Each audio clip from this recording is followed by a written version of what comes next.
महाराष्ट्र की अस्थिरता के बाद अब बात बिहार की करें तो क्या नीतीश फिर पलटी मारेंगे? एक बार फिर बिहार में सियासी उथल-पुथल के संकेत है। दरअसल कल राज्यसभा के उपसभापति से नीतीश कुमार ने मुलाकात की है। क्या फिर एनडीए में जाएंगे नीतीश कुमार? लेकिन सवाल ये कि क्या बीजेपी अब उनको वापस लेगी?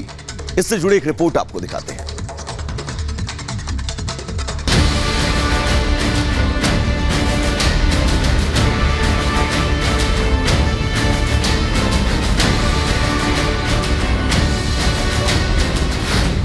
तेजस्वी यादव पर चार्जशीट, फिर उठी इस्तीफे की मांग, बीजेपी के निशाने पर नीतीश,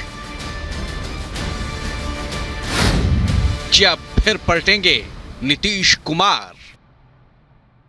बिहार में विपक्षी एकता पर मेगा बैठक के बाद एक तरफ जहां महाराष्ट्र में एनसीपी अपना कुनबा संभालने में व्यस्त है, तो बिहार में भी जेडीयू आरजेडी गठबंधन पर संकट के बादल मंडराने लगे हैं। एक तरफ बीजेपी महाराष्ट्र की तरफ बिहार में भी जेडीयू के टूटने का दावा कर रही है, तो वहीं जमीन के बदले नौकरी मामले में लालू परिवार और तेजस्वी पर चार्जशीट के बाद विपक्ष तेजस्वी के बहाने नीतीश को घेरने में जुटा है।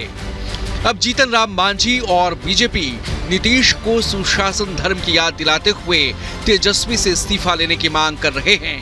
जरा सुनिए क्या कह रहे हैं जीतन राम मांझी और सुशील मोदी।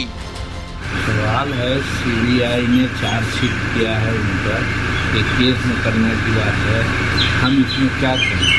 रही बात साथ देने का, रिजाइन करने का, तो इसमें नीतीश बाबू को हम कह सकते हैं कि नीतीश बाबू तो इस पर बहुत सोच समझ के काम करते हैं। तो आज नीतीश कुमार को सोचना चाहिए कि उनका डिप्टी चीफ मिनिस्टर हैं, उन चार्जशीटेड हो गए, तो उनको सोचना चाहिए। बीजेपी ने दरवाज़ा बंद कर दिया, अब उनकी मजबूरी है लालू के साथ रहने की। इसलिए तेजस्वी यादव का बचाव कर रहे हैं, क्योंकि उनको मुख्यमंत्री बने रहना है तो लालू यादव की मदद करनी पड़ेगी, उनका बचाव करना पड़ेगा, नहीं तो मुख्यमंत्री की गद्दी भी चली जाएगी। अब जेडीयू कह रही है कि तेजस्वी पर इस्तीफे के लिए जो दबाव बनाया जा रहा है वो बदले की भावना से बनाया जा रहा है। माननीय तेजस्वी यादव की पर कार्रवाई हो रही है, वो दबाव बनाने के लिए कार्रवाई हो रही है। उन पर जो कार्रवाई जिस मामले में हुई है, 2 बार सीबीआई ने कह चुकी है कि कोई साक्ष्य नहीं है, दोबारा दबाव बनाने के लिए कार्रवाई हो रही है, बदले की भावना से। लैंड फॉर जॉब केस में बिहार के डिप्टी सीएम तेजस्वी यादव के खिलाफ जिस दिन चार्जशीट दाखिल की गई, उसी दिन राज्यसभा के उपसभापति हरिवंश नारायण सिंह ने बिहार के सीएम नीतीश कुमार से मुलाकात की। दोनों के बीच 3 जुलाई को तकरीबन 1.5 घंटे तक मुलाकात चली, जिससे बिहार में सियासी हलचल तेज हो गई है। नीतीश हरिवंश की मुलाकात के कई मायने निकाले जा रहे हैं। कहा जा रहा है कि ये मुलाकात जितनी सरल दिख रही है उतनी है नहीं। हरिवंश जी को जो लोग लेकर के जो शिकायत थी, वो शिकायत हमको लगता है कि इस तरह से दूर हो जानी चाहिए कि खुद आकर के वो चीफ मिनिस्टर से मिले और अपनी बात उन्होंने कही। अब इसको वहीं छोड़ देना। माननीय नेता सभी स्तर के विधायकों से, एमएलसी से, लोकसभा के मेंबर से, राज्यसभा के मेंबर से मिल रहे थे, तो उन्होंने उनको भी बुलाया होगा। और इस बार जो हरिवंश बाबू माननीय नेता से मिलने के लिए आए हैं, वो एक पार्टी के एक नेता के रूप में अपने दायित्वों का निर्वहन कर रहे हैं। इसीलिए हमको नहीं समझ में आता है कि इसका कोई कॉन्ट्रडिक्शन होना चाहिए या इसका।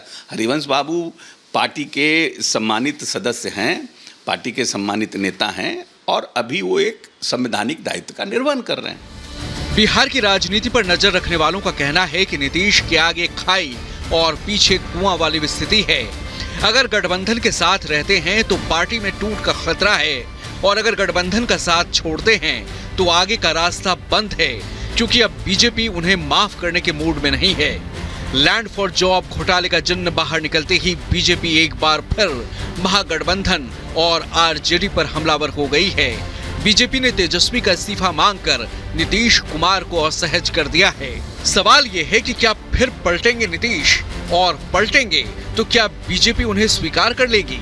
फिलहाल जमीनी हकीकत तो ये है कि विपक्षी एकता की मुहिम चलाने वाले अपना घर संभालने में व्यस्त हैं। नीतीश एक विधायकों से मिल रहे हैं, तो वहीं तेजस्वी के इस्तीफे की मांग कर विपक्ष ने उन्हें बुरी तरह घेर रखा है। Bureau report, Republic Bharat.